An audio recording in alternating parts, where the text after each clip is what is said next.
তরকারিটা প্রায় কমপ্লিটের পথে, অনেকটাই হয়ে গেছে। আমি হালকাভাবে একটু নেড়েও নিলাম। তো এই পর্যায়ে আমি এক মুঠো ধনেপাতা অ্যাড করে দেবো। আপনাদের কাছে হাতের কাছে যদি ধনেপাতা থাকে দেবেন, না থাকলেও কোনো অসুবিধে নেই। দিলে একটু ধনেপাতার ফ্লেভারটা বেশ ভালো আসে, মৌরলা মাছের তরকারিতে খেতে বেশ ভালো লাগে, অন্যরকম লাগে। আর না থাকলেও কোনো অসুবিধে নেই।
নমস্কার বন্ধুরা, গঙ্গাসাগরের বনেদি রান্না ও পরিবেশ ইউটিউব চ্যানেলে আমি সবাইকে স্বাগত জানালাম। দেখুন বন্ধুরা, আমি তো আপনাদের এই মাছ ধরাটা দেখিয়েছি, মৌরলা মাছ ধরাটা। আমাদের একটা জল নিকাশি ব্যবস্থা আছে, ওখানে একটা বাঁকি বসানো আছে, তাতেই মৌরলা মাছগুলো পড়েছিল। তো মৌরলা মাছ তো আমরা সবাই খেয়ে থাকি, সবাই বিভিন্ন ধরনের রান্না করে খান, আমরাও খেয়ে থাকি। তো আজ আমি এই মৌরলা মাছের গামাখা ঝাল রান্না করব। ছোট মাছ তো শরীরের পক্ষে ভীষণই ভালো, আপনারা সকলেই জানেন। তো আজ এই ছোট মাছের একটা রেসিপি করব, আপনারা দেখতে থাকুন, ভিডিওটা স্কিপ করবেন না বন্ধুরা, পুরোটা দেখার অনুরোধ থাকলো। মাছটাতে প্রথমত আমি লবণ হলুদ মাখিয়ে নিচ্ছি। যাদের গ্রামে বাড়ি তারা তো তাদের বাড়িতে তো মাছটা পাওয়া যায়, পুকুরে এই মাছটা হয়, ধরে খাওয়া হয় সবার বাড়িতে। কিন্তু যাদের শহরে বাড়ি তাদের তো পুকুর টুকুর নেই, তারা বাজার থেকে কেনা যায়। হাতের কাছে পেলে অবশ্য বন্ধুরা এই মাছটা খাবেন। আমি যেই পদ্ধতিতে রান্না করছি ওই পদ্ধতিতে রান্না করে খেলে ভীষণই ভালো লাগবে। ছোট মাছ শরীরের পক্ষে ভীষণ উপকার। দেখুন, মৌরলা মাছগুলো খুব একটা ছোট নয়, আবার খুব একটা বড়ও নয়, মাঝারি সাইজের মৌরলা মাছ। তো যাই হোক, এটা ফ্রেশ মাছ, রান্না করলে বেশ ভালো লাগবে খেতে। আপনারা ফ্রেশ মাছ দেখে কিনবেন, তবে ভালো হবে। তো লবণ হলুদ মাখিয়ে নিয়েছি। আর এই তরকারিটা রান্না করার জন্য দেখুন, আমি দুটো বড় সাইজের পেঁয়াজ আমি একটা গ্রেটারে গ্রেট করে নিয়েছি। কারণ মৌরলা মাছ অনেকটা, আর মৌরলা মাছে গ্রেট করে যদি একটু পেঁয়াজ দেওয়া যায় তাহলে গ্রেভির টেস্টটা ভীষণ ভালো আসে, খেতে বেশ ভালো লাগে। আদা বাটা নিয়েছি 1 চামচের বেশি, কাঁচা লঙ্কা আধা চেরা করে নিয়েছি বেশ কয়েকটা, এই যে দেখুন। আর একটা টমেটো ছোট ছোট করে কেটে নিয়েছি। আর কাঁচা লঙ্কা 4-5টা গোটাও রেখেছি, আর 1 মুঠো ধনেপাতা হালকা করে কেটে নিয়েছি। আর গুঁড়ো মশলাগুলো দেখিয়ে দিই। জিরে গুঁড়ো, ধনে গুঁড়ো 1 চামচ করে নিয়েছি, আর কালারের জন্য নিয়েছি আধা চামচের কম লাল লঙ্কার গুঁড়ো, আর ঝালের জন্য নিয়েছি আধা চামচ লঙ্কা গুঁড়ো, আর হাফ চামচ নিয়েছি হলুদ গুঁড়ো। সমস্ত কিছু আমার দেখানো হয়ে গেল। চলুন বন্ধুরা, এবার রান্নার মূল পর্বে চলে যাই। ওখানে একটা কড়াই বসিয়ে দিয়েছি, কড়াইটা বেশ গরমও হয়ে গেছে, গ্যাসটা আমি অন করেছি। এই পর্যায়ে মাছগুলো ভেজে নেওয়ার জন্য আমি তেল দিয়ে দিলাম। রান্নাটা আমি সরষে তেলেই করছি। তেলটা গরম হয়ে গেছে, তেল থেকে বেশ ধোঁয়া বেরোতে শুরু করেছে। আমি পুরো কড়াইতে খন্তির সাহায্যে তেলটা বেশ স্প্রেডও করে দিয়েছি। তো এই পর্যায়ে মাছগুলো আমি দিয়ে দিচ্ছি ভেজে নেওয়ার জন্য। অল্প অল্প মাছ দিয়ে ভেজে নেবো, একসাথে সব মাছ তুলে দেওয়ার প্রয়োজন নেই, তাহলে মাছগুলো ঠিকঠাক ভেজে নেওয়া যাবে না। অল্প অল্প দিয়ে ভাজতে হবে। এই দেখুন বন্ধুরা, হালকা লালচে করে আমি 2 পিস বেশ ভালো করে ভেজে নিয়েছি, লাল লাল করে। তো এইভাবে আপনারাও করবেন। তো খুব একটা বেশি কড়া করে ভাজার কোনো প্রয়োজন নেই। মাছ মৌরলা মাছ যদি মানে বেশি ভাজা হয়ে যায় তাহলে চিপসের মতো হয়ে যাবে, খেতে ততটা ভালো লাগবে না। তো একটু 2 পিঠ লাল লাল করে ভাজতে হবে, কিন্তু ভেতরে নরম থাকবে। এইভাবে যদি ভাজা হয় তাহলে মাছটা বেশ টেস্ট লাগে, খেতে ভালো লাগে। তো এটা আমার ভাজা হয়ে গেছে, এটা আমি তুলে নেব। সেমভাবে পরেরগুলো ভেজে নেব। এই দেখুন মৌরলা মাছগুলো, ছোট সাইজের মৌরলা মাছগুলো আমি একেবারে এপিট ওপিট লালচে করে, 2টো পিঠ লালচে করে বেশ ভালো করে ভেজে নিয়েছি। এইভাবে আপনারাও ভেজে নেবেন। খুব একটা কড়া করলে হবে না, খেতে ভালো লাগবে না। তো মাছ ভাজার পরে কড়াইতে কিছুটা পরিমাণ তেল রয়েছে, আর অল্প কিছু তেল আমি যোগ করে দিলাম। ফোড়নের জন্য ছোট চামচের 1 চামচ আমি 5 ফোড়ন ব্যবহার করলাম। ফোড়নটা হালকা লালচে হয়ে গেছে, একটা সুন্দর গন্ধও চলে আসছে। এই পর্যায়ে আমি আধা চেরা কাঁচা লঙ্কা আর গ্রেট করা টমেটোটা দিয়ে দিলাম।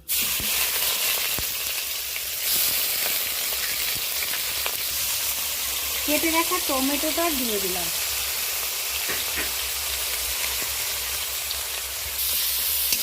ফোড়নের সাথে পেঁয়াজ, কাঁচা লঙ্কা, টমেটো বেশ ভালোভাবে 3-4 মিনিট ধরে নেড়ে চেড়ে কষিয়ে নেব।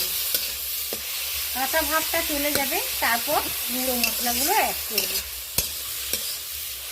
এই পর্যায়ে আমি স্বাদ মতো লবণ দিয়ে দিলাম। পেঁয়াজ টমেটোটা তাড়াতাড়ি গলে যাবে, তাড়াতাড়ি কষানো হয়ে যাবে, বেশ নরম হয়ে যাবে। এই জন্য আমি লবণটা ব্যবহার করলাম এই সময়। পেঁয়াজ টমেটো বেশ নরম হয়ে গেছে, 2-3 মিনিট ধরে ভালো করে আমি কষিয়ে নিলাম। বেশ কাঁচা ভাবটা অনেকটাই কমে গেছে।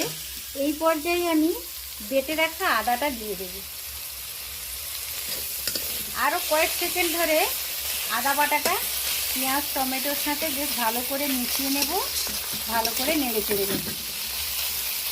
টমেটো, পেঁয়াজ, কাঁচা লঙ্কা বেশ ভালোভাবে আমি কষিয়ে নিয়েছি, কাঁচা ভাবটা চলে গেছে। তো এই মৌরলা মাছের তরকারিতে একটু কাঁচা লঙ্কার পরিমাণ কিন্তু যদি বেশি দেওয়া যায়, গুঁড়ো লঙ্কাটা কম দেওয়া যায়, তাহলে বেশ ভালো লাগে খেতে।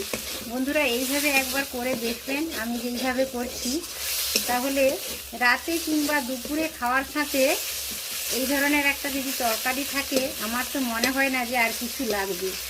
তো এই পর্যায়ে আমি বেশ গলে গেছে, অল্প গরম জল দেব, 1 চামচ মতো গুঁড়ো মশলাগুলো অ্যাড করব। তার আগে অল্প গরম জল দিচ্ছি।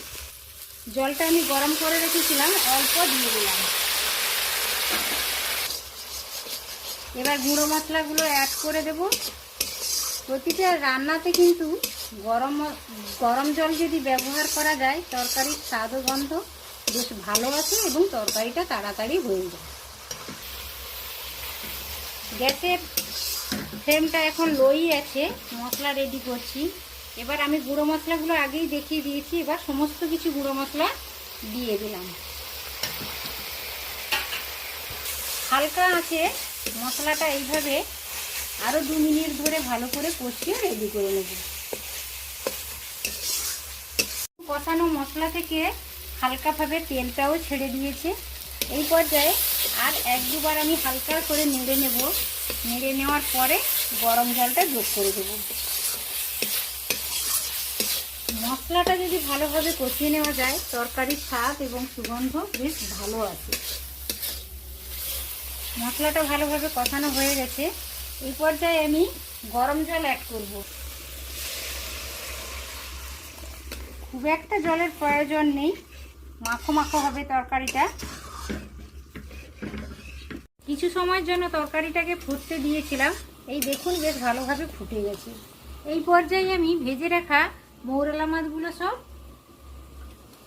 অ্যাড করে দেব। এটা হালকাভাবে একবার মিশিয়ে নিলাম। এইভাবে যদি মৌরলা মাছ রান্না করে খাওয়া যায় অসাধারণ লাগে বন্ধুরা।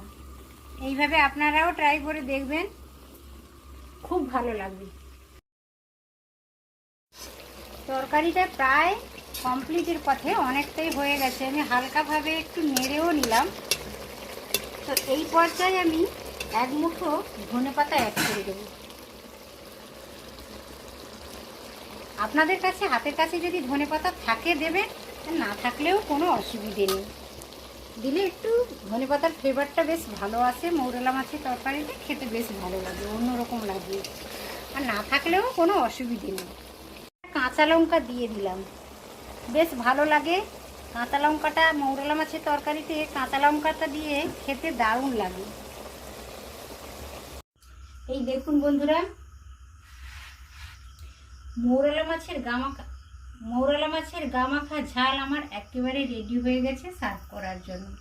এইভাবে বন্ধুরা ট্রাই করে দেখবেন, অবশ্য সকলের ভালো লাগবে।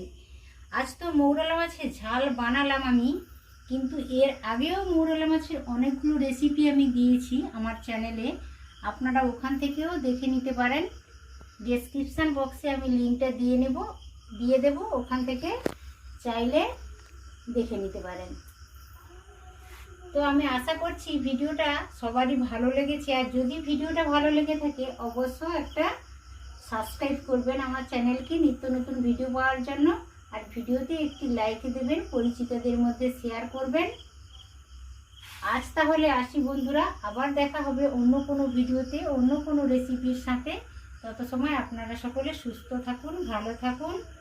আজকের মতো আমি বিদায় নিচ্ছি। টাটা, নমস্কার।